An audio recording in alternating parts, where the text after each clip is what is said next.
Hi, welcome to కొలుగూరు 24/7 TV. నిన్న భారత ప్రధాని గారు హైదరాబాద్కు రావడం, యావత్తు దేశాన్ని, తెలంగాణ సమాజాన్ని ఉద్దేశించి చాలా కీలకమైనటువంటి రిక్వెస్ట్లు ఒకటి చేశాడు.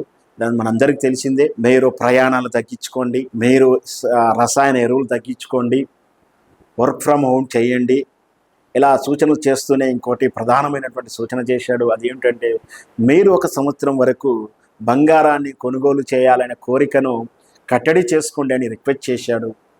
అన్ని రిక్వెస్ట్లు బాగానే ఉన్నాయి, కానీ మరి బంగారం కొనుగోలు చేయొద్దు అన్నాడు కదా, ఎందుకోసం అన్నాడు? దానివల్ల ప్రయోజనం ఏంటి?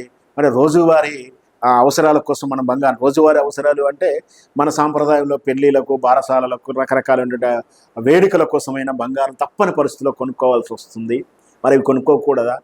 కొనుక్కుంటే మోడీకి కానీ దేశానికి ఏం నష్టము లేదు. ఇంకొంతమంది పెట్టుబడిదారులు దాచుకోవడానికి ఇన్వెస్ట్మెంట్ చేస్తారు, గోల్డ్ రూపంలో దాచుకొని తక్కువ ధరకు ఉన్నప్పుడు కొనుక్కొని ఎక్కువ ధరకు ఉన్నప్పుడు అమ్ముకుంటారు. మరి వాళ్ళ పరిస్థితి ఏమిటి? అసలు నరేంద్ర మోడీ గారు బంగారం కొనకూడదు 1 year వరకు అనడంలో అర్థం, పరమార్థం ఏంటో తెలుసుకునే ప్రయత్నం చేద్దాం. ఓకే, ఉదాహరణకు మనం ఈ దేశంలో రోజుకు 100 కిలోల బంగారం అవసరం ఉంది, మార్కెట్లో కొంటున్నారు అనుకుందాం. ఈ 100 కిలోలలో 100 కిలోలు మన దేశంలో ఉత్పత్తి అయ్యే బంగారం కాదంటే, మన భారతదేశంలో ఎక్కడో భూముల నుంచి తీసి తయారు చేస్తున్న బంగారం కాదు. ఎక్కువ శాతం 96% విదేశాల నుంచి కొనుక్కొచ్చుకొని మన మార్కెట్లో పెడితే మనం అందరం కొనుక్కుంటాం. ఇలా విదేశాల్లో కొనుక్కుంటున్నప్పుడు మన విదేశీ మారక విలువలు, డాలర్లు ఎక్కువగా స్పెండ్ చేయాల్సి వస్తుంది. అంటే మన రూపీస్తే వాళ్ళు తీసుకోరు. ఇలా చేయడం వల్ల మన దేశంలో ఉన్నటువంటి విదేశీ మార్క నిల్వలు అయిపోతూ ఉంటాయి.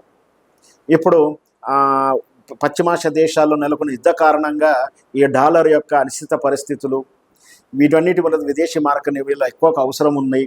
ఎక్స్చేంజ్లో మనం తీసుకున్నటువంటి ఫియల్ లాంటి దేశాలు, ఇరాన్ నుంచి తీసుకున్నప్పుడు ఇరాన్కి మనం ఎక్స్చేంజ్ రూపంలో ఎక్కువ తీసుకునే వాళ్ళం. కొన్ని దేశాల్లో మనం తీసుకున్న వాటికి వాళ్ళు ఇచ్చిన దానికి సరిపోయేటి చూస్తుంటాం.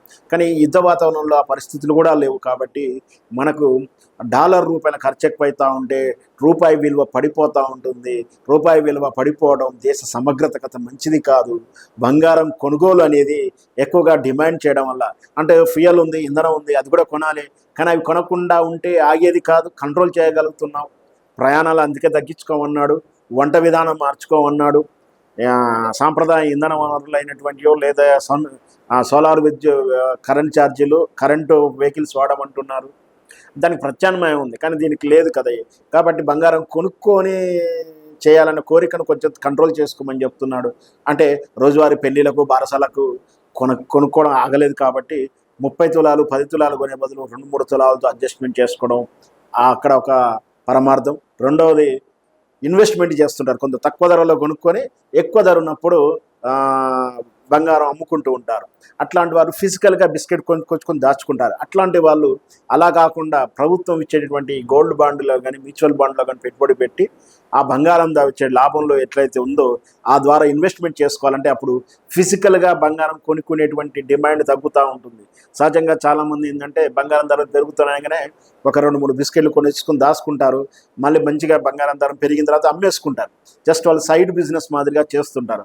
వాళ్ళు ఫిజికల్గా బంగారం డిమాండ్ ఉన్నట్టుగా మనం భావించాలి. ఇట్లాంటి వారికి కూడా బంగారం అట్లా కొనకూడదు. మీరు గవర్నమెంట్ ఇచ్చేటువంటి మ్యూచువల్ ఫండ్స్లో ఇన్వెస్ట్మెంట్ చేసుకోవాలి, గోల్డ్ బాండ్స్లో ఇన్వెస్ట్మెంట్ చేసుకోవాలి అనేది. దాని ద్వారా ఈ విదేశీ మార్క నిల్వలు తగ్గుతూ కంట్రోల్ స్థిరీకరించబడతాయి. ఆ స్థిరీకరించబడినటువంటి విదేశీ మార్గం వల్ల మన రూపాయి విలువ కూడా స్థిరీకరించబడుతుంది. తద్వారా మనకు ఆర్థికంగా ఇంకా బలాన్ని చేకూర్చే వాళ్ళు అవుతాం. యుద్ధ సమయంలో, యుద్ధ వాతావరణంలో జరిగినటువంటి ఈ మార్పు వల్లనే నరేంద్ర మోదీ గారు మరొకసారి రిక్వెస్ట్ చేశాడు.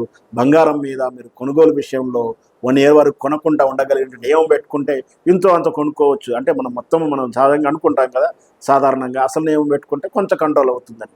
సో ఆ విధంగా నరేంద్ర మోదీ గారు ఇచ్చినటువంటి పిలుపులో అర్థం.